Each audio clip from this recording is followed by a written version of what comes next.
this shit up.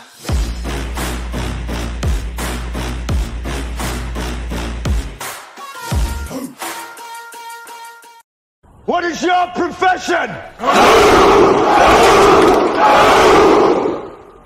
I will shift to Miss Maricel Soriano.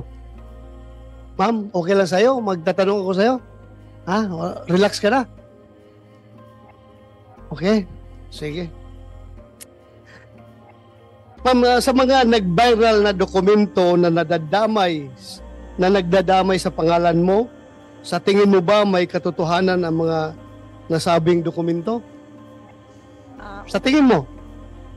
Una po, hindi ko alam yung tungkol sa mga dokumento. Nalaman ko na lang yan nung pinakita sa akin. Dahil hindi po ako nagbabasa ng mga ganyan. Wala po akong alam. Wala. Thank you po. Next question po, ma'am. May property ka ba sa Rockwell? Ikaw ba ang nagmamay-ari ng Unit 46-C Rizal Tower Building located at Rockwell, Barangay Poblacion, Makati City? Opo. Sa'yo yon? Opo. Yung 46-C? Hanggang 2012 po. Nabenta ko na ho yun. Wala na ako doon. 2012? Anong month yun nabenta?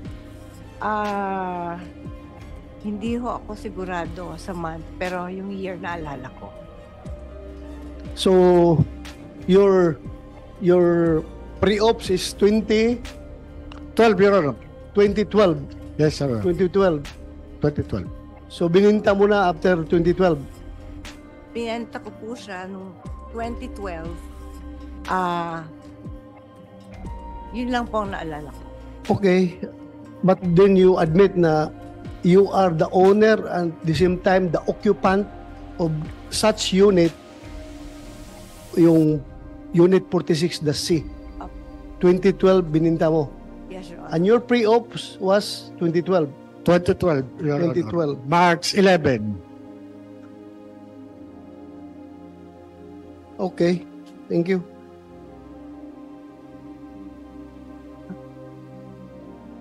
Ma'am, pwede bang makahingi ka ng kopya ng deed of sale nung unit na bininta mo? Opo. Ha? Kung meron kayong Hanapin ko po. hanapin mo. Thank you. Ito rin ma'am, may napabalita in 2011. Two former household workers who lodged a complaint of serious physical injury against Maricel Soriano stated that they decided to flee from the actress condominium unit also because of her alleged cocaine use. Ano po masasabi mo dito sa balita na ito? Hindi po totoo yan. Hindi totoo. Hindi po. Thank you. I just want to get your answer para to set the record straight. Yes po. So hindi totoo yon. Hindi po. Pero totoo na meron kayong dalawang katulong sa bahay na dalawa na umalis. Opo, kasi ninakawan po nila ako. Ninakawan kanila. Totoo na binugbog mo sila o hindi? Paano ko naman po bububugin? Dalawa po sila. Okay. I'm just confirming the report, the news report. Thank you po, ma'am. Maraming salamat for your Salamat cooperation. po.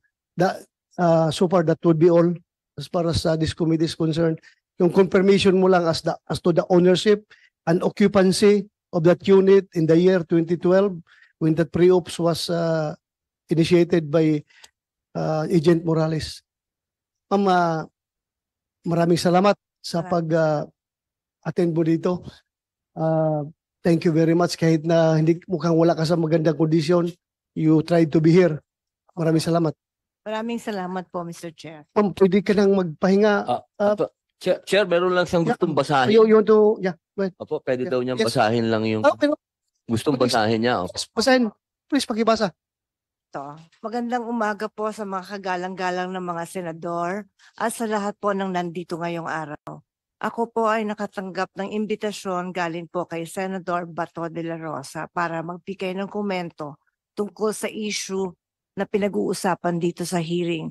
Unang-unang humingi po ako ng paumanhin dahil hindi po ako sanay sa mga ganito. Alam niyo po, first time ko na po talaga na makatanggap ng imbitasyon na humarap sa Senado. Nakakakabahat, nakakatakot. Sa totoo lang po, hindi malinaw sa akin kung bakit po ako naimbitahan sa hearing.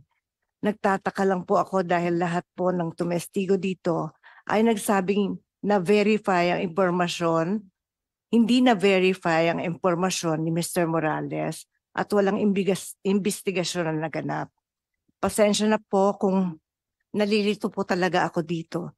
Gayunpaman, mataas po ang respeto ko sa Senado at sa mga kagalang-galang ng mga senador na nandito ngayon. Lalo na po si Chairman Senator De La Rosa. Sa abot po ng aking makakaya, tutulong ako na sagutin ang inyong mga katanungan. Pero sir, nakikiusap lang po ako sa inyo po. Kung ang usapin ay tungkol po sa mga bagay na may legal na implikasyon po, sana po ay pagbigyan niyo po ang aking abogado na sumagot para sa akin.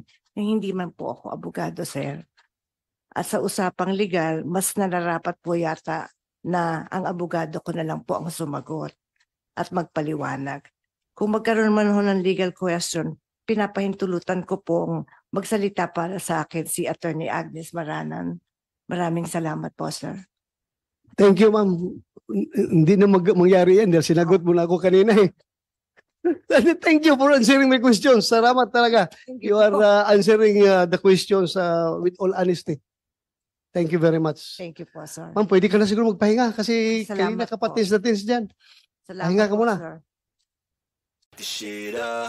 What is your profession?